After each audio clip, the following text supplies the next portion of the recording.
Shalom semuanya, kembali dalam program Living Wisdom. Kita akan belajar mengenai satu topik di Alkitab. Dan saya mengajak kita untuk menyiapkan hati kita dalam kurang lebih 1 jam ke depan untuk belajar tentang isu yang mau saya bagikan kepada saudara. Dalam kehidupan orang Kristen, saudara, dalam kehidupan kita beriman Kristen, seringkali banyak saya temukan orang Kristen itu selalu menganggap bahwa di luar dirinya, di luar pemahamannya, itu pasti salah gitu. Jadi banyak orang yang mengaku Kristen itu terlalu sombong dalam tanda kutip, menurut saya. Ya. Sehingga ketika kita akhirnya dalam kehidupan di dunia ini menemukan hal-hal yang sepertinya tidak sinkron, tidak sesuai dengan Alkitab kita, kita langsung berkata itu sesat, itu salah, dan yang kita pahami, yang kita imani adalah sesuatu yang paling benar.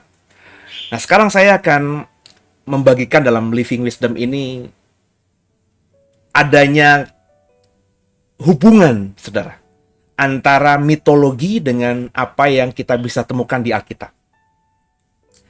Saya terpicu untuk mengajarkan hal ini selain karena memang berkaitan dengan khotbah minggu saya juga melihat banyak orang Kristen yang ternyata belum bisa menerima. Misalnya, saya pernah bikin program soal hubungan antara budaya Sumeria dengan Alkitab. Terus saya mengatakan bahwa Abraham dan nenek moyangnya itu pasti sangat dipengaruhi oleh budaya Sumeria.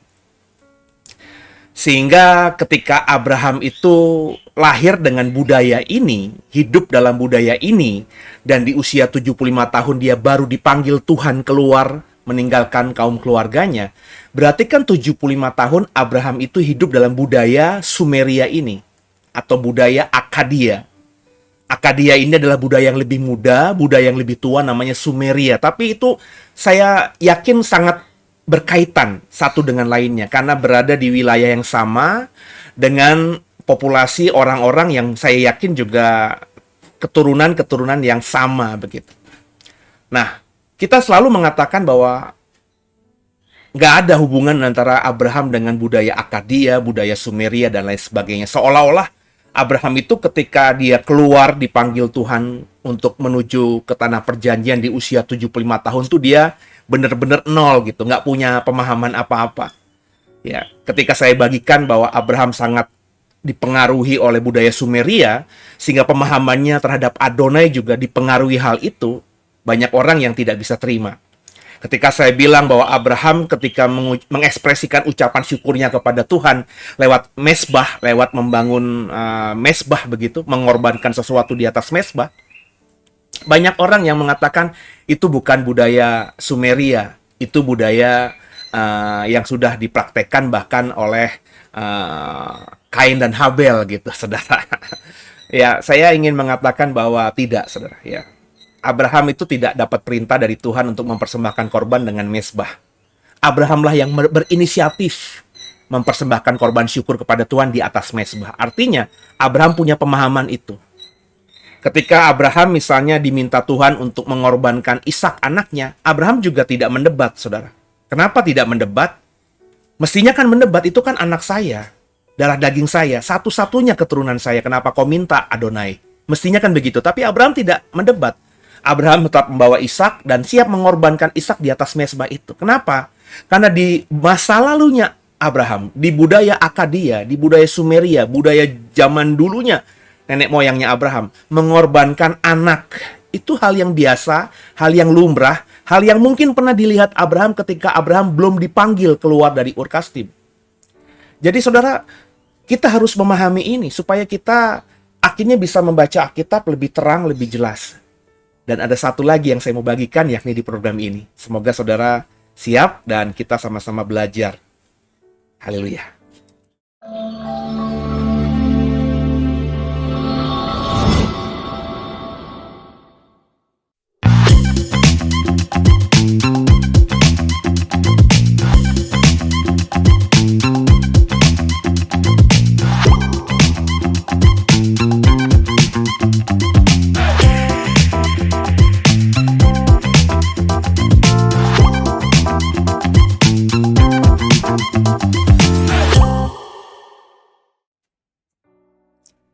Ya, seperti di thumbnail saudara sudah mendapatkan, saya ingin membagikan soal Thanatos dan Hades.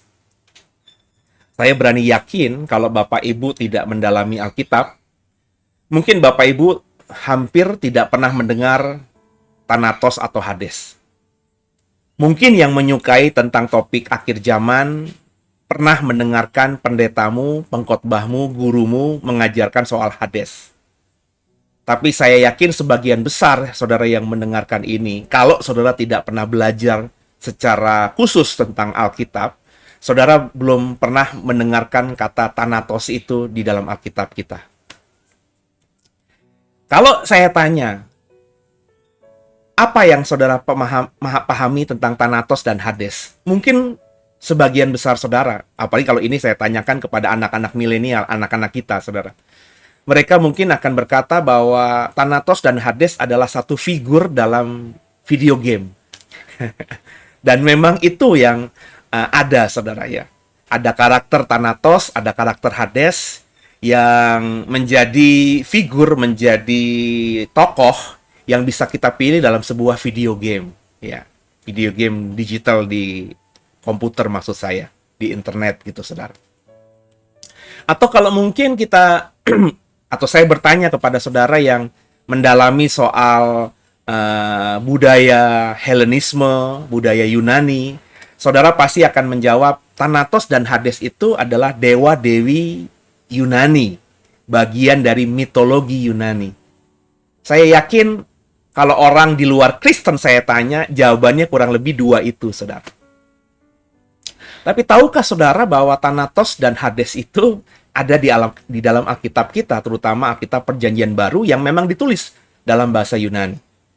Jadi saya mau kita coba rendahkan hati dulu, kita belajar dulu, saudara. Saya ingin sedikit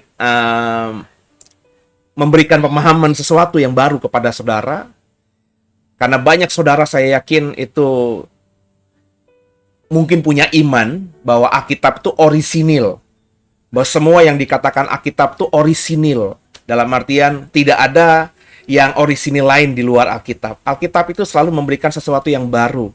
Ya. Alkitab tidak mungkin berhubungan dengan sesuatu yang kafir. Alkitab tidak mungkin mengadopsi sesuatu yang bersifat kafir atau najis itu. Saya ingin mengatakan sesuatu kepada saudara, tidak demikian, saudara. Alkitab itu adalah kebenaran, dan dalam faktanya yang saya pelajari, dalam ilmu yang saya punya, paling tidak sampai saat ini, kalau salah tolong saya dikoreksi, bahwa perjanjian lama yang saya pelajari, perjanjian baru yang saya pelajari, itu banyak sekali budaya-budaya yang ada saat itu, kepercayaan-kepercayaan yang ada saat itu, mitos-mitos yang ada saat itu, yang Tuhan pakai untuk menjelaskan maksudnya kepada umatnya. Dan saudara mungkin beberapa akan terkejut ketika mendengarkan apa yang saya mau paparkan ini. Coba kita belajar dalam beberapa menit ke depan ini. Di dalam Alkitab, saudara, ada kita temukan kata Thanatos. Tentu Thanatos di sini tidak kita temukan kalau Bapak Ibu membacanya dalam Alkitab terjemahan LAI, Lembaga Alkitab Indonesia yang berbahasa Indonesia. Nggak akan ketemu. Makanya sering saya katakan, kalau kita sudah menguasai terjemahan Indonesia, Bapak Ibu jangan terlalu menganggap bahwa pemahamanmu tentang Tuhan yang kau dapatkan hanya dari membaca Alkitab bahasa Indonesia itu sudah paling benar. Belum tentu, saudara. Belum tentu. Karena banyak kali, dalam pengalaman saya sekali lagi, bukan dengan kesombongan, ketika saya sudah memahami terjemahan LAI, dan ketika saya meng-compare atau membandingkannya dengan terjemahan Inggris, atau saya mulai membandingkannya dengan terjemahan asli, bahasa aslinya, kalau PL itu bahasa Ibrani, kalau PB itu bahasa Yunani, saya menemukan banyak pemahaman yang baru, yang berbeda bahkan dengan pemahaman jika saya hanya membaca Alkitab terjemahan Indonesia. Thanatos nggak ada dalam terjemahan Indonesia, saudara. Nah, Thanatos ini, kalau kita mau melihat nantinya, itu memiliki arti mati atau maut. Thanatos ini adalah bahasa Yunani, saudara. Jadi Bapak Ibu hanya temukan kata Thanatos ini di Alkitab berbahasa asli Perjanjian Baru, yakni bahasa Yunani. Coba kita buka beberapa ayat ini yang tentunya dalam bahasa Indonesia supaya saudara bisa mengerti di mana kata Thanatos itu muncul dalam terjemahan LAI. Matius 15 ayat 4. Sebab Allah berfirman, hormatilah ayahmu dan ibumu, dan lagi, siapa yang mengutuki ayahnya atau ibunya pasti dihukum mati. Ada kata mati di sini. Mati di sini menggunakan kata Yunani, yakni Thanatos, saudara. Jadi kata Thanatos, kata dasar Thanatos dalam bahasa Yunani di Matius 15 ayat 4 oleh Lembaga Alkitab Indonesia diterjemahkan menjadi kata mati. Kemudian kalau kita misalnya melihat lagi, ya, saya maju saudara karena di luar hujan, takutnya suara hujan masuk ke dalam rekaman ini, jadi kalau agak berisik minta maaf ya, karena saya merekam ini ya sederhana sekali ya di rumah saya, tidak di studio, tidak di gereja. Kalau di gereja mungkin lebih aman karena ada peredam-peredam segala macam, cuman cukup jauh gitu. Jadi saya merekamnya di rumah supaya efisiensi waktu dan waktu saya dengan keluarga tidak terbuang, karena sambil rekaman, kalau selesai rekaman saya bisa langsung ketemu dengan istri, anak, bercanda-bercanda dan lain sebagainya. Ya, jadi minta maaf kalau suaranya agak berisik ya. Kemudian kita bisa baca ayat dalam Ibrani 2 pasal 9. Tapi dia yang untuk waktu yang singkat dibuat sedikit lebih rendah daripada malaikat-malaikat, yaitu Yesus, kita lihat yang oleh karena penderitaan maut dimahkotai dengan kemuliaan dan hormat, supaya oleh kasih karunia Allah ia mengalami maut bagi semua manusia. Ada dua kali kata maut di sini ya. Yang ini tidak saya kasih perubahan warna, tapi sebenarnya sama ya. Ini juga ada kata maut. Dua kata maut dalam Ibrani 2 ayat 9 ini menggunakan kata asli Yunani Thanatos. Jadi penulis surat Ibrani menggunakan kata Thanatos yang oleh Lembaga Alkitab Indonesia ketika diterjemahkan kata Thanatos itu ke dalam bahasa Indonesia, diterjemahkan menjadi kata maut. Maksud saya, saudara, sebenarnya banyak sekali. Karena kalau kita melihat dalam bahasa aslinya, dalam Alkitab Perjanjian Baru yang berbahasa Yunani, kata Thanatos itu muncul 120 kali. Jadi banyak sekali, saudara. Dan selalu kata Thanatos itu oleh terjemahan Indonesia, LAI, dihubungkan dengan kematian. Dalam dua ayat ini, kata Thanatos diterjemahkan mati dan juga maut. Makanya saya bilang di kalimat awal ini, Thanatos di dalam Alkitab memiliki arti mati atau maut atau kematian.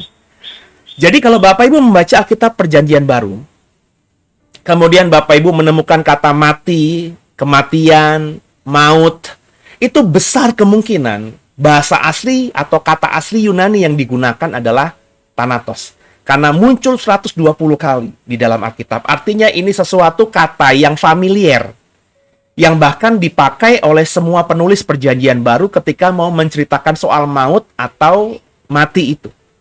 Jadi ini kata bukan kata yang asing. Kalau penulis Alkitab saja paham atau sering atau memahami sungguh kata Thanatos ini, maka besar kemungkinan juga pembaca, ya karena kan si penulis menggunakan kata Thanatos, berarti pembaca suratnya, pembaca kitabnya, itu juga mengerti pemahaman soal Thanatos itu. Dan sekali lagi, Thanatos sekali lagi adalah kata dalam bahasa Yunani. Kok orang Yahudi, orang Israel di zaman Perjanjian Baru memahami, Pak, bahasa-bahasa Yunani? Kan itu bukan bahasa mereka. Orang Israel itu kan berbahasa Ibrani. Orang Israel itu kan berbahasa Aram, Pak, bukan Yunani. Bapak Ibu, di dunia Perjanjian Baru, sejak sekitar 300 tahun sebelum Yesus lahir, itu dunia zaman itu di Timur Tengah dikuasai oleh Yunani, oleh Alexander Agung yang mengekspor atau membagikan budaya Helenismenya. Jadi semua negara atau bangsa kerajaan yang ditaklukkan oleh Yunani dijadikan menjadi Yunani, dihelenismekan. Cara pakaiannya, agama aslinya mulai dibuang. Mereka diajarkan penyembahan kepada dewa-dewi Olympus. Kemudian juga mereka diajarkan bahasa Yunani. Sehingga ketika akhirnya Yesus lahir, ketika di zaman Perjanjian Baru, orang-orang yang di Israel, di Yerusalem, di Yehuda, ya bangsa Yahudi yang hidup di zaman Tuhan Yesus ini memang bisa menguasai bahasa Yunani. Kenapa? Karena itu adalah bahasa internasional.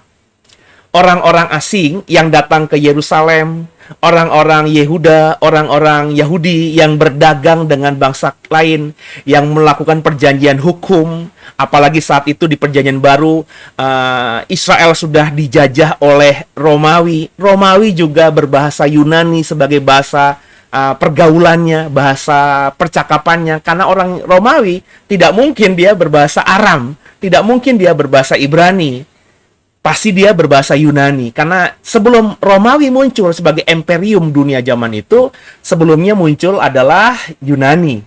Jadi kalau boleh dibilang Romawi dan Yunani ini berbeda, tapi sebenarnya kalau mau bicara tentang budayanya, itu berakar pada budaya yang sama. Kalau nanti Bapak Ibu mempelajari soal dewa-dewi Yunani, itu meskipun namanya berbeda, tapi kurang lebih ada dewa-dewi Romawi yang identik dengan dewa-dewi Yunani. Namanya saja berbeda. Misalnya, kalau tidak salah ya, karena saya tidak mendalami soal hal ini, dewa-dewi ini. Kalau di Yunani itu kita tahu Zeus. Ya. Tapi kalau di di Romawi kita tahu Pluto. Maafkan saya kalau tidak salah. Itu dua dewa yang seolah-olah berbeda.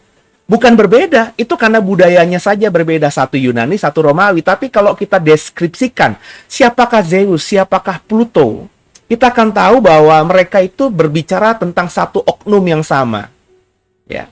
Nah, nanti Bapak Ibu coba boleh mendalami. Ada banyak dewa-dewi Yunani yang juga secara karakter, secara kekuasaan itu ada juga dimiliki oleh dewa-dewi Romawi, cuma berbeda nama saja. Nah, Thanatos ini adalah dewa Yunani dalam budaya Yunani. Perjanjian Baru itu hidup dalam bahasa Yunani, bahasa internasionalnya. Seperti kita sekarang ini kalau ke luar negeri atau kita bisa berbahasa Inggris, ketemu bule, ketemu orang luar negeri lebih mudah daripada kita hanya bisa menguasai bahasa Indonesia. Jadi kata Thanatos ini kata yang familiar di telinga orang Israel, orang-orang Yahudi di zaman Perjanjian Baru. Bicara soal apa? Kalau kita merefer Alkitab, bicara soal mati atau maut. Nah, sedangkan bagaimana dengan Hades, saudara? Di dalam Alkitab, Hades itu memiliki arti dunia orang mati atau sejajar dengan kata Ibrani Sheol. Bapak Ibu yang mengikuti seri khotbah saya tentang siapa kita, tentang bagaimana kita seharusnya, siapa kita sebenarnya, bagaimana kita nanti ketika ada setelah mengalami kematian. Bapak Ibu tentu sudah pernah mendengar saya berkali-kali mengatakan Sheol, saya berkali-kali mengatakan Hades. Sheol dan Hades ini adalah dua kata yang sejajar. Sheol itu dalam bahasa Ibrani, sedangkan Hades itu dalam bahasa Yunani. Dua kata yang berbeda, karena berbeda bahasa ini, itu bicara tentang satu topik yang sama, yakni dunia orang mati. Jadi orang-orang yang berbahasa Ibrani ketika bicara soal dunia orang mati itu menggunakan kata Ibrani Sheol, sedangkan orang-orang Perjanjian Baru yang berbahasa Yunani ketika bicara soal dunia orang mati menggunakan kata Yunani Hades. Jadi baik Hades dan baik Sheol itu adalah dua kata yang berbeda karena berbeda bahasa, tapi pengertiannya sama. Seperti ada kata good dalam bahasa Inggris dan kata baik dalam bahasa Indonesia. Good dan baik itu beda karena beda bahasa, tapi pengertiannya sama karena good itu artinya baik dan baik itu dalam bahasa Inggris artinya good. Nangkep saudara ya? Jadi kita mengerti di sini. Nah, coba kita lihat referensi Alkitab ya. Matius 11 ayat 23. Dan engkau Kapernaum, apakah engkau akan dinaikkan sampai ke langit? Tidak, engkau akan diturunkan sampai ke dunia orang mati. Karena jika Sodom terjadi mujizat-mujizat yang telah terjadi di tengah-tengah kamu, kota itu tentu masih berdiri sampai hari ini. Perhatikan baik-baik, dunia orang mati saya kasih huruf merah di situ, ya. Saya coba tunjukkan kepada saudara. Perhatikan, ini terjemahan LAI dunia orang mati. Tapi kalau kita melihat terjemahan atau bahasa asli Perjanjian Baru yang berbahasa Yunani, itu ditulis dalam kata Hades. Jadi kata Hades dalam bahasa Yunani yang dipakai Matius ketika nulis Matius 11 ayat 23 ini oleh Lembaga Alkitab Indonesia diterjemahkan menjadi kata atau kalimat dunia orang mati. Jadi Hades itu adalah dunia orang mati. Coba kita refer Matius yang lain, pasal 16 ayat 18. Dan aku pun berkata kepadamu, engkau adalah Petrus, dan di atas batu karang ini aku akan mendirikan jemaatku dan alam maut tidak akan menguasainya. Ini masih Matius yang sama, ini Matius yang nulis, saudara. Perhatikan baik-baik, ya. Matius sama-sama Matius yang nulis. Tapi Matius 11 ayat 23, kata Hades yang didapati dari Matius 11 23 ini oleh LAI diterjemahkan dunia orang mati. Sedangkan Matius 16 ayat 18 oleh LAI diterjemahkan menjadi alam maut. Ya tentu orang kalau ditanya, apa perbedaan dunia orang mati dan alam maut? Tentu mungkin saja ada orang yang bisa mendeskripsikannya secara berbeda. Oh, dunia orang mati itu A, alam maut itu B. Ini berbeda, mirip tapi berbeda gitu. Karena kalimat dalam bahasa Indonesianya berbeda, dunia orang mati dan alam maut. Ya. Saya pernah dulu berkhotbah dalam sebuah gereja. Terus saya berkata bahwa suami istri itu tidak bisa dipisahkan. Yang hanya bisa memisahkan itu hanya maut gitu. Maksud saya kematian. Ketika suami istri berumah tangga, terus suaminya mati, mengalami maut, istrinya mati, mengalami maut, maka pernikahan itu ya secara agama, secara iman Kristen ya sudah selesai. Sehingga kalau pasangannya itu mati atau meninggal, maka pasangannya yang ditinggalkan itu kalau menemukan lawan jenis lain yang dia pikir bisa menemani sisa hidupnya sampai putih rambut, silahkan. Boleh menikah lagi. Karena pasangan sebelumnya sudah mati. Maka saya bilang, suami istri itu hanya bisa dipisahkan oleh maut. Dan ketika saya turun dari mimbar, saya salam-salaman, selesai ibadah, saya dipanggil, saya diseret gitu. Ya bukan diseret lah, agak dibawa ke pinggir oleh pekerja yang mengatakan bahwa, Pak Pendeta, tolong jangan gunakan maut. Sebab maut itu berbeda dengan mati. Ya saya ada orang yang lebih tua dari saya menyebutkan hal itu, ya saya senyum-senyum saja, ya. Sebab kalau saya jelaskan ya panjang. Saya akhirnya tertahan di situ. Jadi saya senyum-senyum saja sambil saya keluar dari gereja itu, saya berpikir bahwa rupanya ada orang yang membedakan antara kata mati dengan kata maut itu, Saudara. Ya, saya nggak tahu apa yang melandasi beliau sehingga mengatakan itu kepada saya.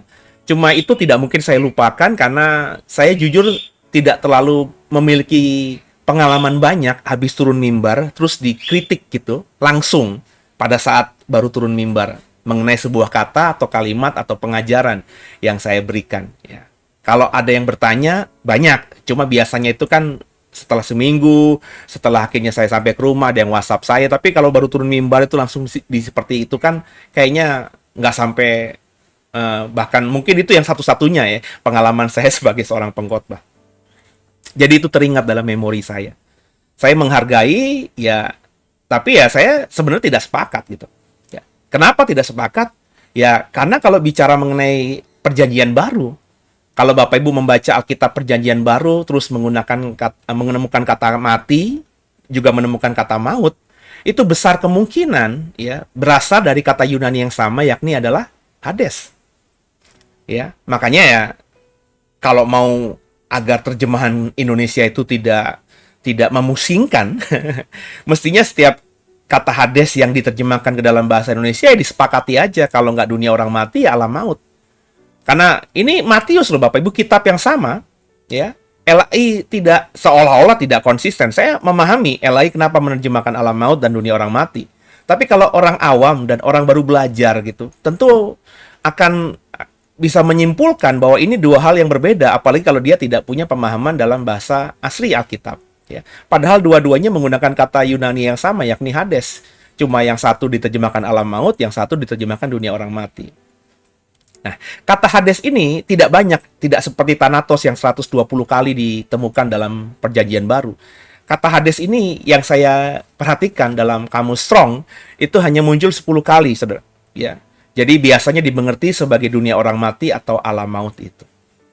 Jadi ada kata Thanatos, ada kata Hades. Dari dua slide ini saya ingin menekankan kepada saudara bahwa kata Thanatos, kata Hades itu ada di Alkitab kita. Jadi kalau Bapak Ibu memahami Hades itu adalah dewa Yunani, Thanatos itu adalah dewa Yunani, bagian dari mitologi Yunani. Ternyata kata Hades, kata Thanatos yang memang yang aslinya itu bahasa Yunani, itu ada di Alkitab kita. Lalu kemudian apakah kita bisa mengatakan bahwa ini bicara mengenai dewa-dewi, berarti dalam iman perjanjian baru mempercayai dewa-dewi? Nah, itu nanti dulu, saudara. Tapi faktanya, ya, ada pemahaman yang lumrah, yang umum di zaman Perjanjian Baru. Bapak Ibu ingat bahwa Yunani itu sudah berkuasa atas dunia saat itu, termasuk sebelum PB muncul, 200-300 tahun. Jadi orang-orang di Yerusalem, di Nazaret, di Tiberias, di seluruh tanah Syria, provinsi Syria, ya, Palestina, itu bahasa Yunani dan budaya Yunani, termasuk kepercayaan mereka terhadap dewa-dewinya, sudah dipahami oleh masyarakat umum karena mereka itu berusaha di-Helenismekan oleh Yunani. Jadi budaya Yunani itu dipaksakan untuk dipahami, diikuti oleh masyarakat yang negaranya, yang kerajaannya ditaklukkan oleh kerajaan Yunani. Jadi orang-orang yang hidup di zaman Perjanjian Baru ketika ditanya, kamu mengerti soal Hades? Tentu pemahaman mereka, Hades itu adalah dewa Yunani. Thanatos itu dewa Yunani. Nah, ketika kita membaca Perjanjian Baru ketemu kata Hades dan Thanatos, apakah kita bisa menghubungkan bahwa Yesus dalam hal ini sedang mengajarkan soal dewa-dewi Yunani? Nah, kalau anak-anak milenial misalnya yang sering main games, dia suka pada figur Thanatos atau Hades dalam memainkan gamenya. Kemudian ketika akhirnya menemukan kebenaran ini, waduh, ternyata Thanatos yang saya mainkan di video game ini ternyata adalah Alkitab. Waduh, berarti nanti kita bisa ciptakan figur action, pahlawan superhero di video game dengan nama Petrus, dengan nama Yesus gitu. Karena kata Thanatos dan Hades ada di Alkitab kita. Nah, ini yang seringkali tidak diajarkan oleh banyak hamba-hamba Tuhan. Dan dalam program The Living Wisdom ini memang saya mengambil bagian itu untuk menjelaskan hal-hal yang tidak bisa atau tidak lumrah biasanya dibawakan dalam bahasa khotbah. Ya, jadi dengan mengikuti The Living Wisdom ini, saya yakin Bapak Ibu yang selalu mengikuti program The Living Wisdom ini, pasti Bapak Ibu akan dicerahkan gitu. Karena banyak hal ya yang saya bagikan di dalam program ini yang tidak pernah atau belum pernah mungkin saudara dengarkan dalam bentuk khotbah. Karena saya ingin membagikannya memang dalam angle yang lain supaya Bapak Ibu ketika membaca Alkitab tentang topik itu pemahamanmu sudah luas, sudah dalam, dan Alkitab akhirnya dibaca dengan hidup. Ya, itu antusias saya kenapa saya bikin program tadarusan Alkitab, karena setiap saya membaca Alkitab dengan pemahaman-pemahaman yang sudah saya bagikan kepada saudara, itu Alkitab bagi saya jadi terang gitu. Jadi jelasnya luar biasa.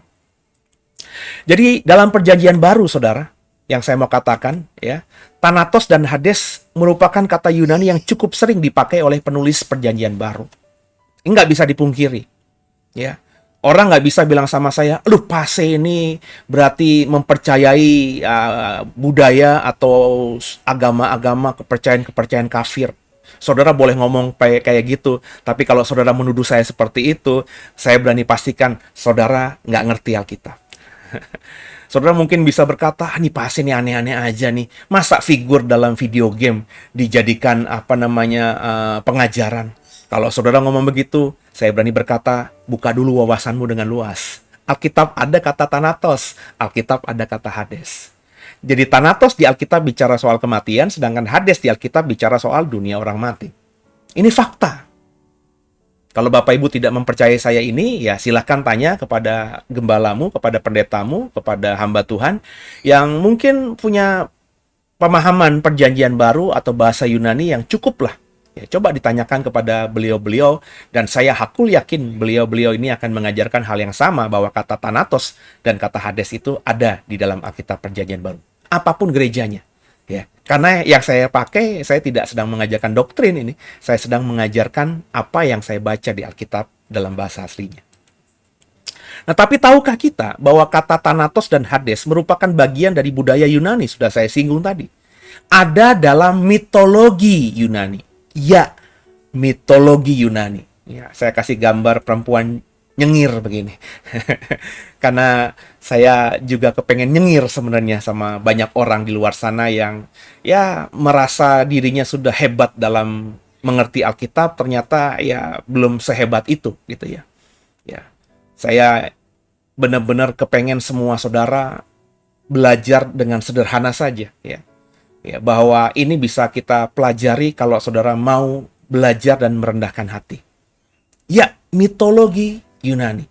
Apalagi kalau Bapak Ibu berasal dari kalangan Kristen kayak saya kan sering berkata saya adalah orang Pentakosta, orang karismatik yang dikit-dikit itu agak ngeroh gitu. Dan memang itu pemahaman umumnya begitu. Dan saya tidak menyangkali hal itu karena faktanya banyak saudara-saudara saya yang Pentakosta dan karismatik terlalu ngeroh gitu. Ya. Dan kalau bersinggungan dengan adat itu selalu bilang adat itu sesat, adat itu tidak baik. Ya, kalau kita bicara mengenai budaya suku kita, budaya itu tidak baik. Yang baik ya kita ambil, tapi kebanyakan budaya suku kita itu tidak sesuai Alkitab. Sehingga ada yang mengatakan bahwa wayang orang itu nggak sesuai dengan firman Tuhan. Jadi kalau kita suka baca tentang wayang itu nggak boleh. Hari ini, dalam minggu ini saya udah nonton sama anak saya tentang film Gatot Kaca, saudara. Ada di layar bioskop.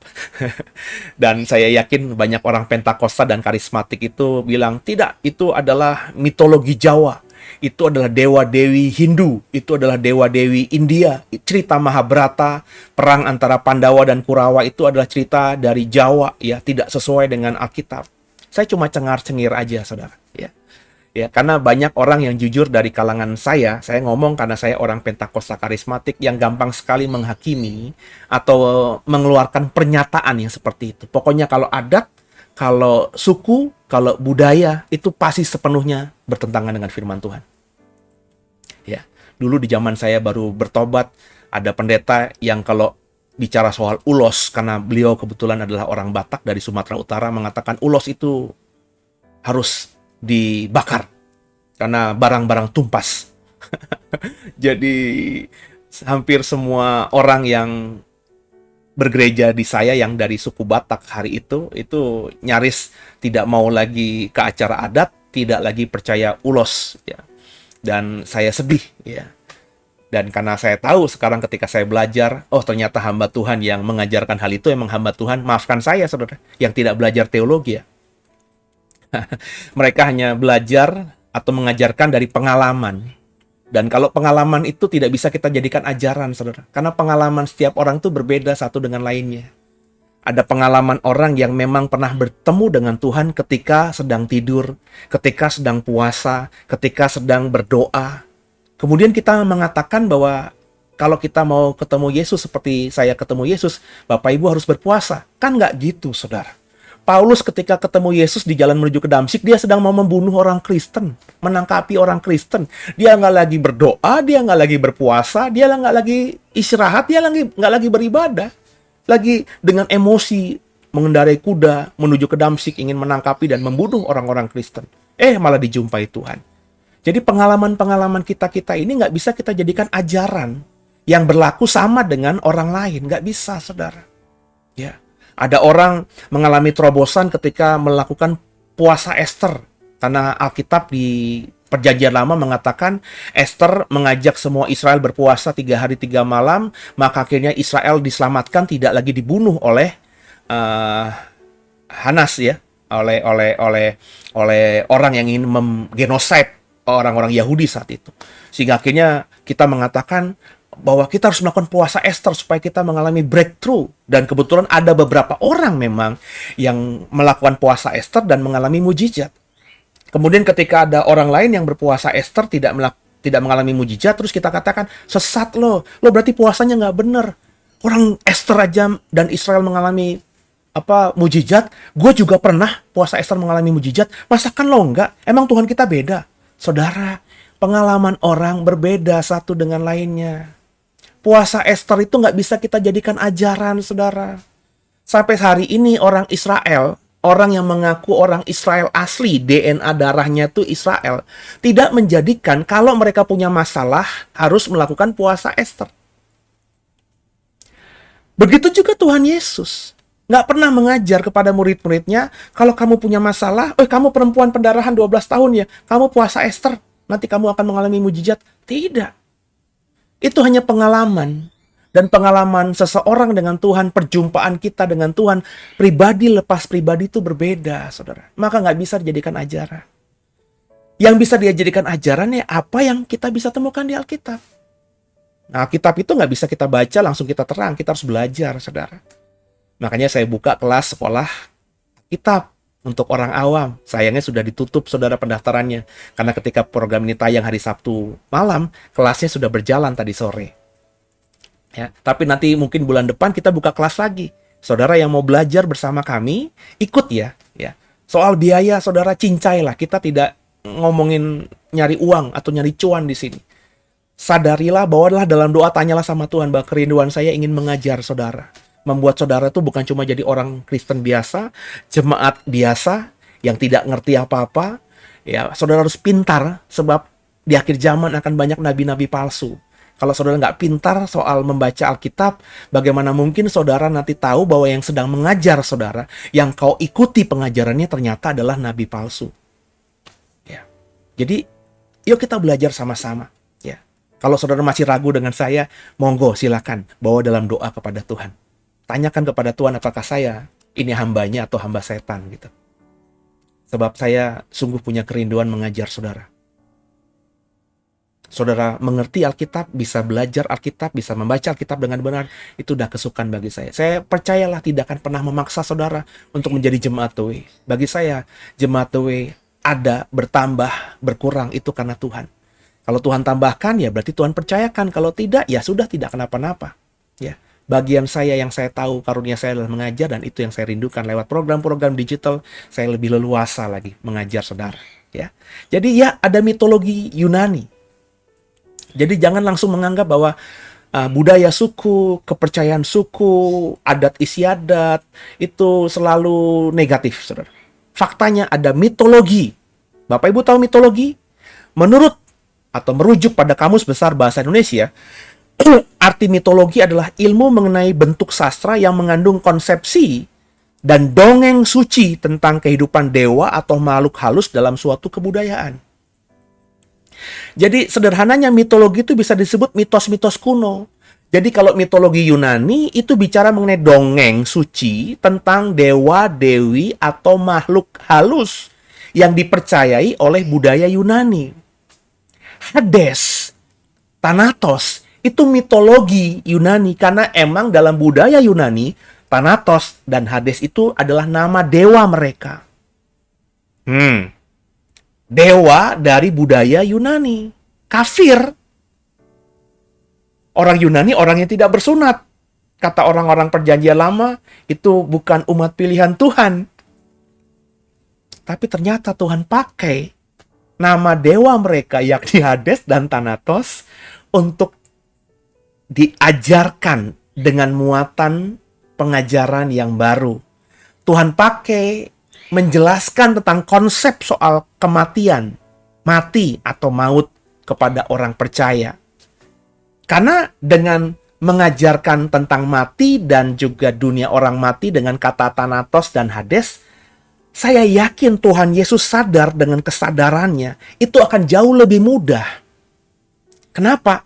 Karena memang orang-orang yang menjadi target pengajaran Yesus, yakni orang-orang Yahudi yang hidup di zaman Perjanjian Baru, itu sangat memahami mitologi Yunani. Sangat memahami cerita soal Thanatos dan Hades. Ketika akhirnya rasul-rasul mulai keluar menginjili orang-orang yang bukan Yahudi, kayak Petrus dan kayak Paulus yang ke Asia Kecil, yang ke wilayah Eropa, ke Makedonia, bahkan sampai ke Korintus, ke Tesalonika yang memang itu wilayah Yunani. Ketika dia menggunakan kata Thanatos dan Hades, orang-orang itu semakin paham apa yang mau disampaikan oleh Paulus kepada mereka. Jadi Tuhan pakai itu, ya. Jadi jangan bilang tidak ada di Alkitab kita Tuhan memakai sebuah kepercayaan suku, adat istiadat atau budaya yang kafir itu. Enggak, Tuhan bisa pakai apa saja. Tuhan yang berkuasa atas segalanya, saudara. Ya. Jadi Alkitab, saya berani katakan nih, mengadopsi mitos. Ya. Nah, siapa Hades? Dalam mitologi Yunani, siapakah Hades? Saya sedang tidak dalam kapasitas mengajarkan tentang dewa Hades. Ya, kalau Bapak Ibu suka tentang cerita-cerita mitologi, nggak apa-apa loh. Jangan dibilang membaca begini tuh malah jadi sesat, jadi kafir loh. Nggak juga, saudara. Selama saudara punya iman yang sudah hebat, sudah kuat, saudara punya pemahaman siapa Yesus, baca-baca cerita mitologi ini justru seru gitu.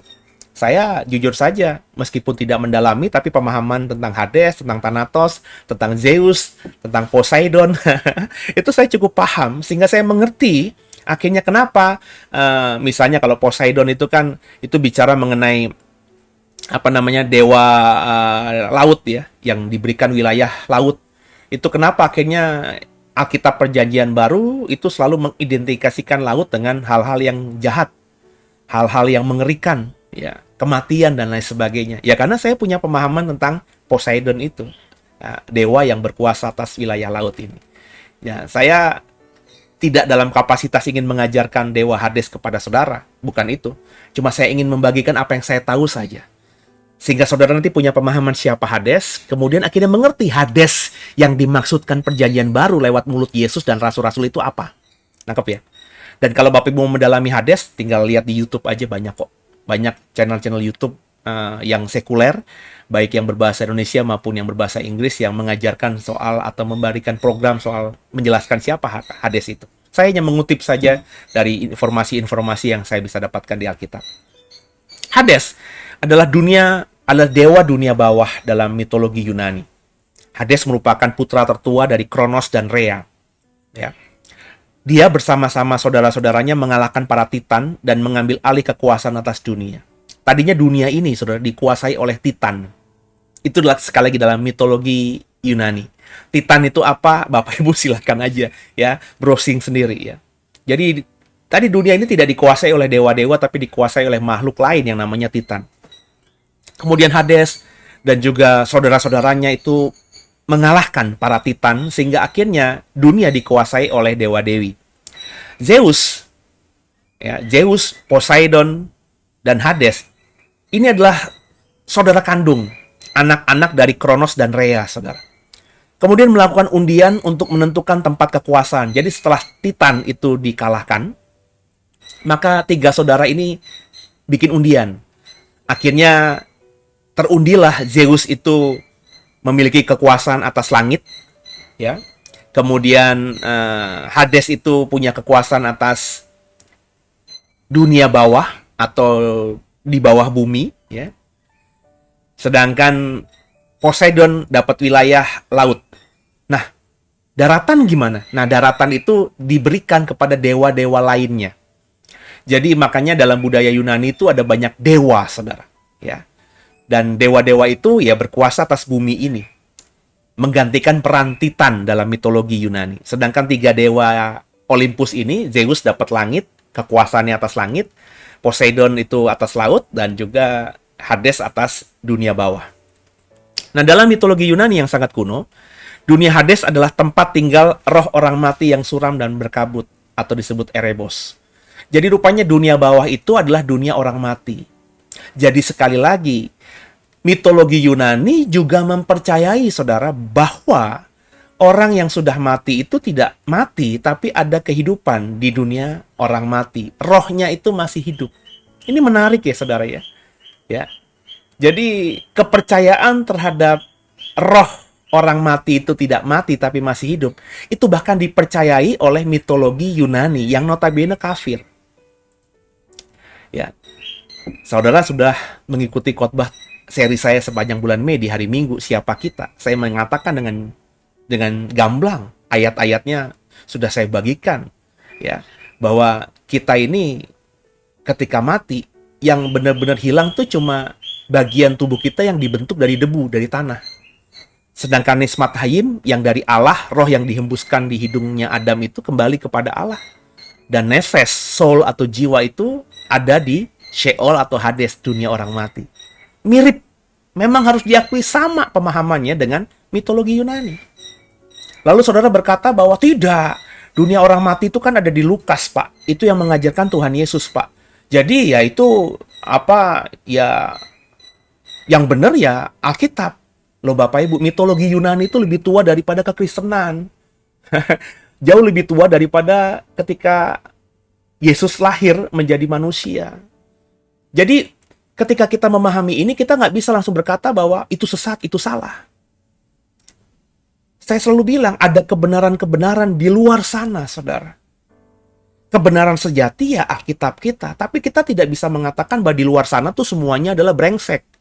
Semuanya adalah keburukan, semuanya adalah kesesatan. Saudara kalau berkata begini berarti saudara radikalnya negatif.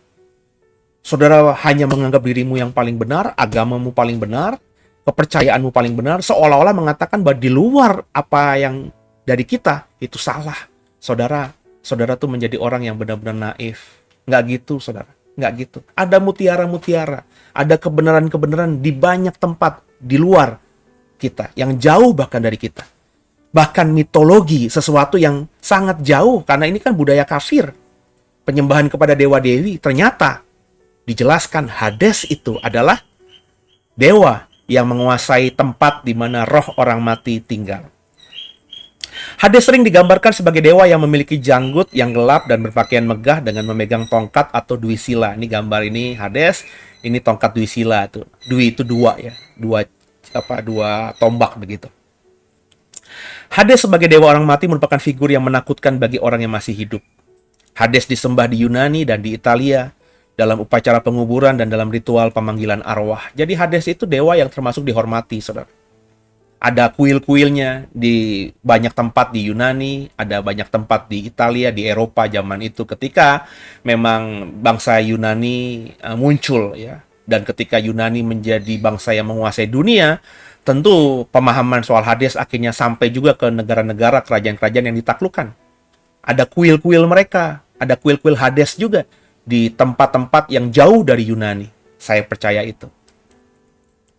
Meskipun Hades salah satu dewa Olympus, dewa yang utama, Zeus, Poseidon, dan Hades, anak-anak dari Kronos tadi, itu namanya dewa-dewa Olympus, ya. Dia lebih sering menghabiskan waktunya di kerajaannya di alam kematian, di dunia bawah tadi. Ya. Hades mengatur roh manusia di dunia bawah dengan dibantu oleh beberapa dewa. Jadi ada banyak dewa yang tanda kutip bekerja pada Hades yang membantunya mengatur dunia bawah, mengatur dunia roh orang mati ini. Dan ada beberapa makhluk yang bahkan tunduk padanya juga. Ya. Hades sangat melarang roh untuk keluar dari dunia bawah dan akan sangat marah bila ada yang berani mengambil roh dari dunia bawah. Jadi bagi Hades, kalau orang sudah mati, itu adalah haknya dia, rakyatnya dia. Dan roh orang mati itu nggak bisa keluar dari dunia bawah. Dan kalau ada dewa-dewi lain yang berusaha mengambil, Hades akan marah. Dan dia bisa mengekspresikan emosinya. Bapak Ibu boleh nanti mengikuti mitologi soal Hades ini ya. Seru juga ceritanya kalau Bapak Ibu memang suka dengan cerita-cerita seperti ini. Hades ditakuti karena dia melambangkan kematian yang pasti datang dan tak terhindarkan. Namun Hades adalah dewa yang memerintah dengan adil, walaupun dia dikatakan tadi kejam dan tanpa belas kasihan. Hades tidak tahu menau mengenai apa yang terjadi di atas tanah. Bagian dia hanya dunia bawah. Jadi yang di atas tanah, di dunia ini, dia tidak tahu. Bila ada orang memukulkan tangannya ke tanah dalam mitologi Yunani, orang Yunani yang butuh Hades, itu memanggil Hades sambil memukulkan tanahnya, berdoa kepada Hades, maka Hades baru mendengar doa dan apa yang disampaikan oleh manusia yang mau berkomunikasi dengannya. Jadi siapakah Hades dalam mitologi Yunani? Pertama, dia adalah dewa Olympus, dewa-dewa terkemuka. Jadi dewa-dewi Yunani itu banyak banget Bapak Ibu. Tapi yang terkemuka itu hanya beberapa dan disebut sebagai dewa Olympus. Dia adalah penguasa dunia bawah. Dewa yang ditakuti karena berkaitan dengan kematian. Berkuasa atas roh orang mati. Roh orang mati di dunia bawah harus tunduk pada pemerintahannya.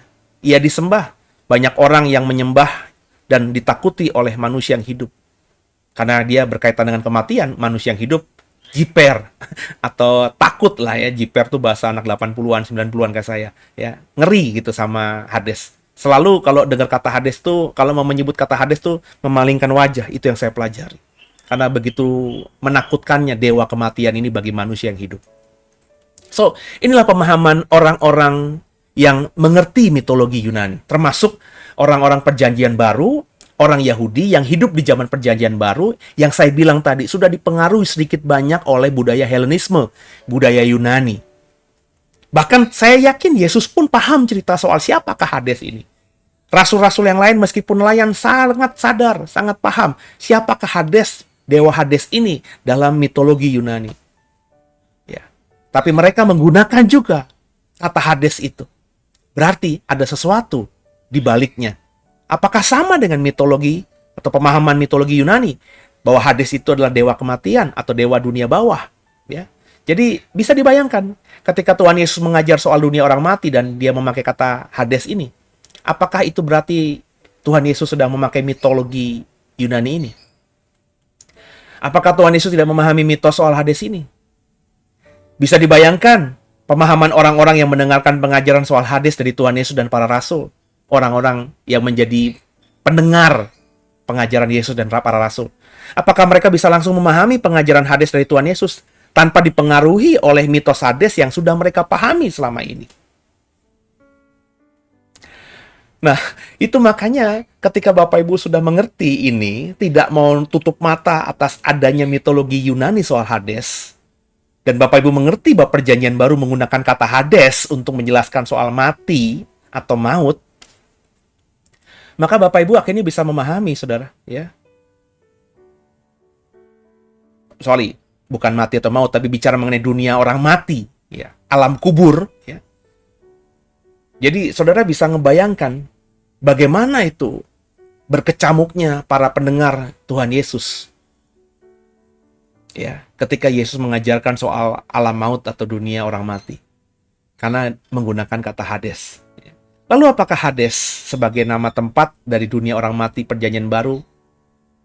Maksud saya, ketika kita mengerti bahwa dunia orang mati atau alam maut itu menggunakan kata Hades, apakah benar bahwa dunia orang mati yang Yesus ajarkan, yang Kristen ajarkan itu namanya Hades? Padahal kita tahu, sudah belajar, Hades itu adalah adopsi dari mitologi Yunani soal dewa yang berkuasa atas dunia bawah. Nah, ini kan menarik, saudara. Nah, siapa Thanatos? Dalam mitologi Yunani, ya, dengan cepat, saudara, ya. Dalam mitologi Yunani, Thanatos adalah dewa anak dari Nyx, ya, serta Erebus, dan dianggap sebagai lambang kematian. Thanatos adalah dewa kematian dalam mitologi Yunani. Ia merupakan takdir yang terelakkan bagi manusia. Thanatos ini adalah dewa kematian. Sedangkan Hades tadi adalah dewa yang menguasai dunia bawah. Hades adalah dewa Olympus, dewa terkemuka. Thanatos ini bukan dewa terkemuka.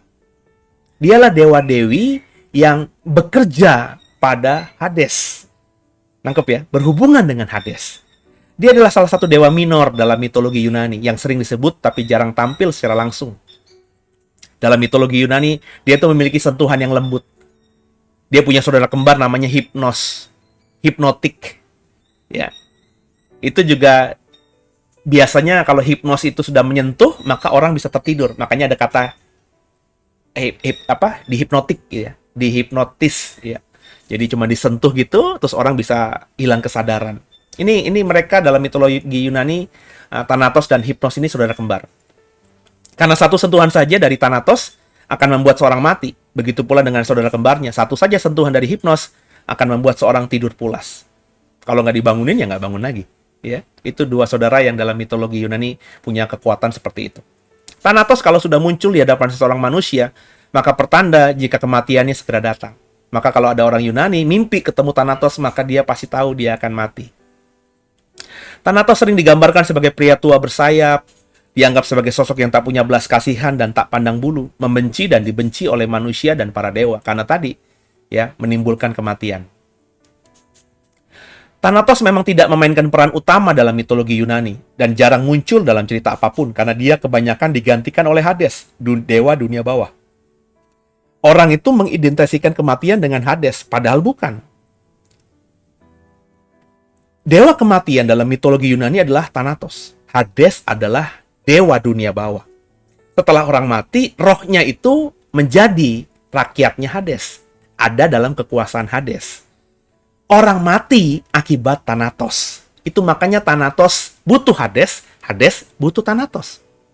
Kalau Thanatos membuat orang mati, kalau nggak ada Hades, rohnya bisa kemana-mana. Tapi kalau Hades nggak butuh Thanatos, maka siapa nanti yang akan memenuhi kerajaannya di dunia bawah? Sebab roh orang mati itu bisa ada kalau Thanatos menjemput manusia yang hidup dengan kematian. Jadi saling berhubungan.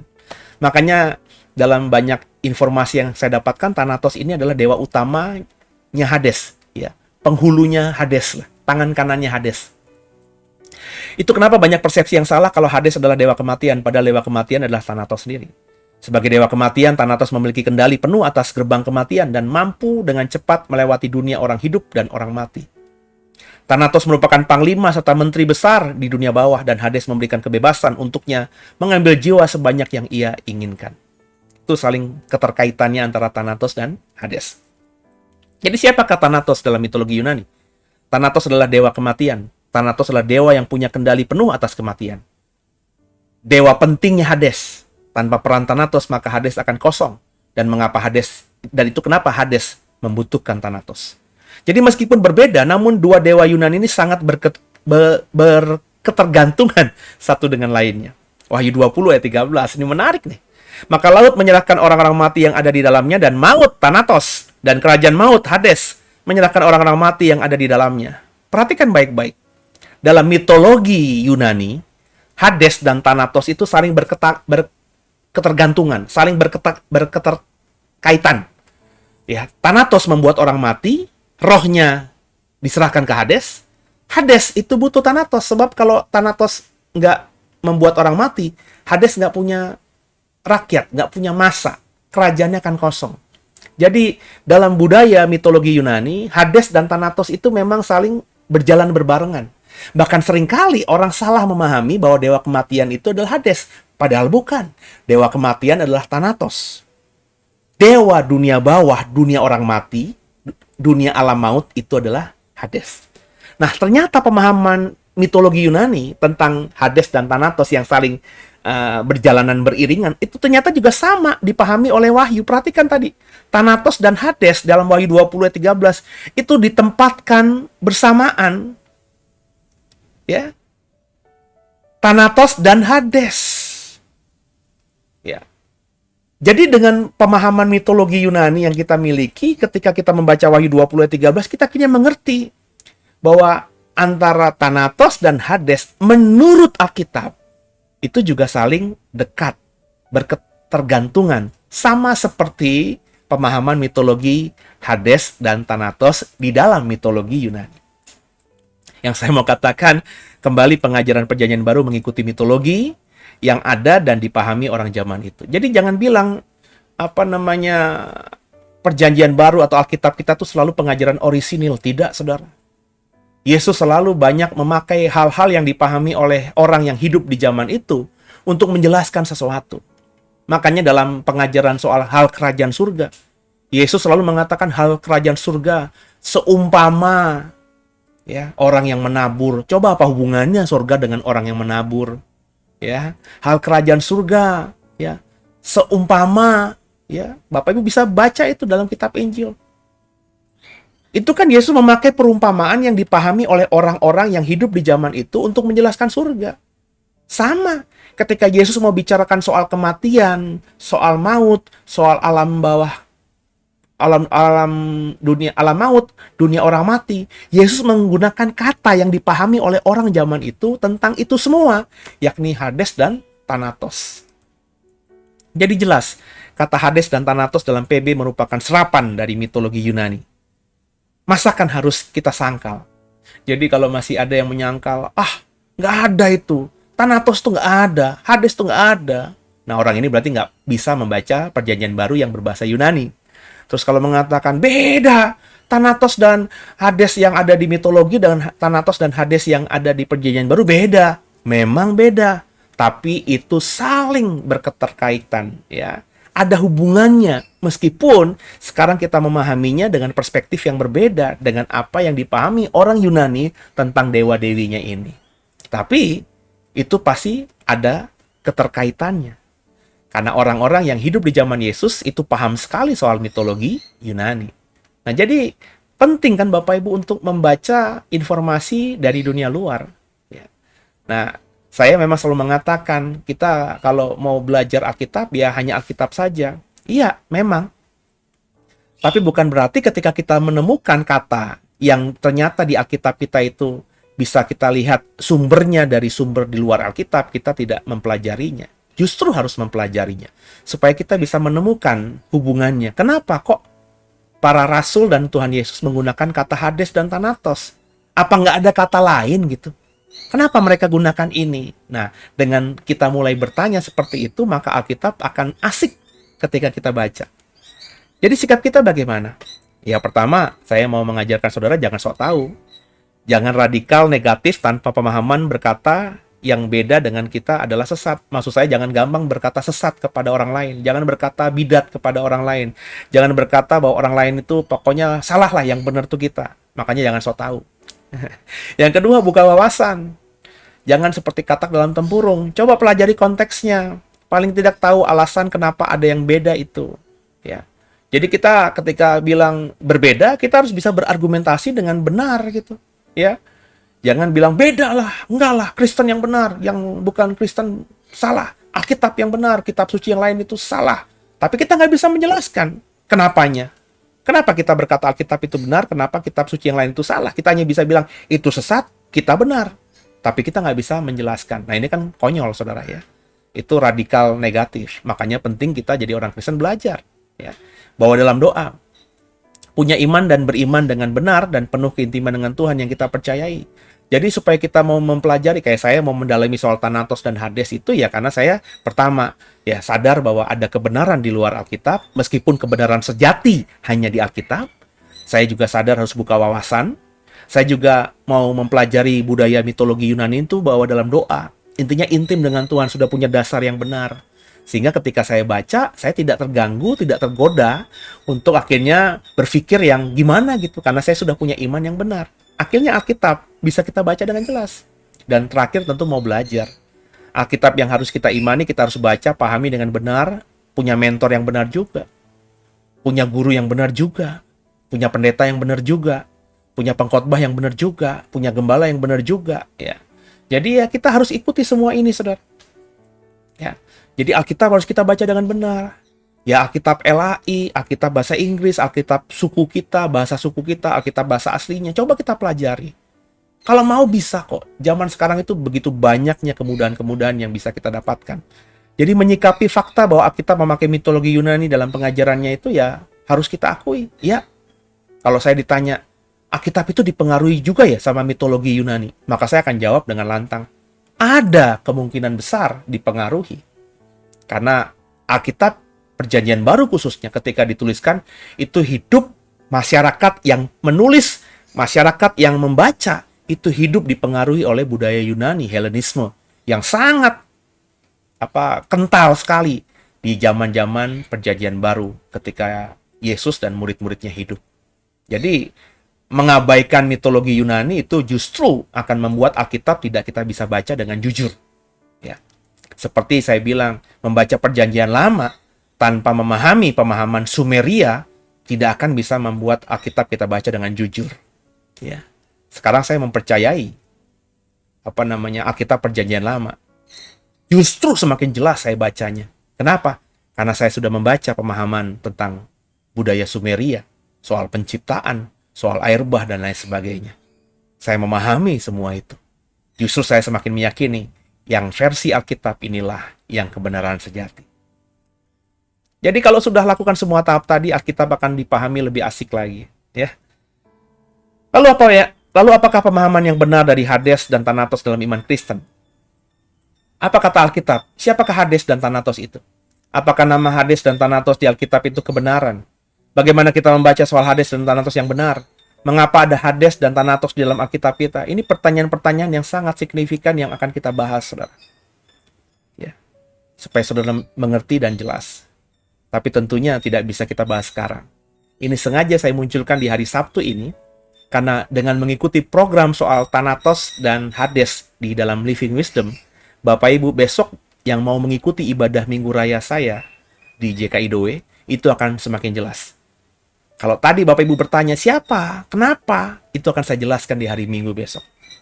Saya mengundang Bapak Ibu untuk ikut ibadah Minggu Raya JKI Doe, dan akan dijawab semua pertanyaan tadi. Spoilernya, saya memberi tema pada esok hari itu adalah musuh terbesar kita bukan Satan. Lalu siapa? Bahkan Satan yang seringkali kau anggap sebagai musuh terbesarmu, Itu bagi saya hari ini, itu tidak bisa disejajarkan dengan Thanatos dan Hades dalam Alkitab kita. Ya. Bagaimananya? Ya ini spoiler doang dong, gak mungkin saya jelaskan dong. Jadi silahkan Bapak Ibu ikuti ibadah Minggu Raya besok bersama kami, bisa live streaming, bisa siaran tundanya, supaya Bapak Ibu bisa memahami siapa Hades, siapa Thanatos, siapa musuh terbesar kita sebagai orang percaya itu. Sampai minggu besok, dan kita akan belajar lebih dalam lagi. Haleluya.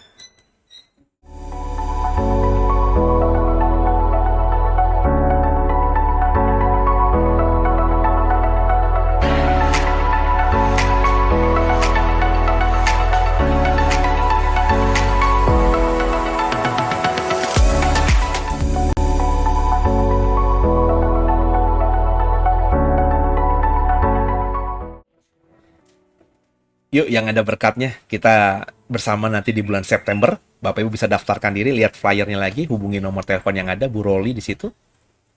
Bersama saya nanti ke Israel, kita akan belajar, bisa ada beberapa hari bersama saya, kita bisa berdiskusi. Saya senang nanti berdiskusi di sana dan bahkan belajar langsung di tempatnya. Beberapa tempat itu sangat kental nuansanya tentang akhir zaman. Saya akan membagikan apa yang saya paham di situ. Tentu nanti juga ditambah dengan informasi yang bisa kita dapatkan dari tour guide-nya di sana. Ya, jadi pulang dari Israel bersama saya, Bapak Ibu akan lebih jelas lagi membaca Alkitab. Dan apa namanya?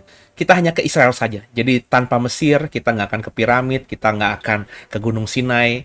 Ya, karena bagi saya, maafkan saya, ya kalau Bapak Ibu mau ke Mesir ya silahkan, ya. Tapi bagi saya, ya kalau kita dalam tur Holy Land ke Mesir kan niatnya ke Sinai. Kalau bagi saya Sinai di Mesir itu bukan Sinainya Musa. Jadi saya tidak lagi akan ke sana. Ya. Kalau Bapak Ibu misalnya mau ke Mesir ya boleh saja ke piramid karena itu salah satu dari keajaiban dunia, mengagumi peninggalan manusia-manusia zaman dulu gitu ya. Tapi kalau mau berniat untuk melihat Sinai-nya Musa, kalau bagi saya kurang tepat. Ya, saya sudah jelaskan dalam program Living Wisdom tentang Sinai. Silakan mengikutinya, ada kok pertinggalnya di channel ini. Ya, jadi kita hanya ke Israel saja, kita juga tidak ke Yordania, tidak ke Petra. Ya, Bapak Ibu yang mau ke Petra ya monggo.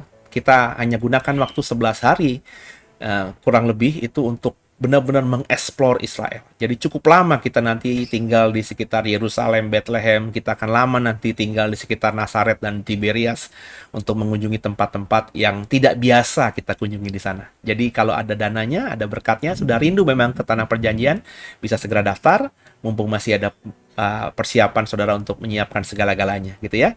Jadi ikuti, daftar, dan nanti bersama saya kita akan belajar. Dan kalau sudah diberkati lihat program ini, tolong di-share program ini kepada yang lainnya, supaya yang lain bisa memahami, ya. Banyak angle-angle kebenaran firman Tuhan yang saya bagikan di dalam program-program di channel YouTube The Weirdest Digital Ministry.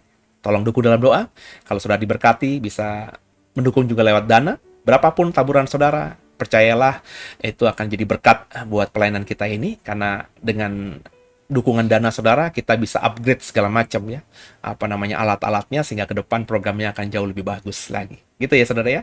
Jadi selamat malam, semoga diberkati, dan sampai jumpa di ibadah Minggu esok ya. Saya berdoa kita semua diberkati, saya berdoa kita semua benar-benar apa namanya mengalami berkat Tuhan ya, yang luar biasa, dan saya akan mengajar tentang hal-hal yang dahsyat ya di dalam ibadah Minggu, tentang musuh terbesar orang percaya. Haleluya.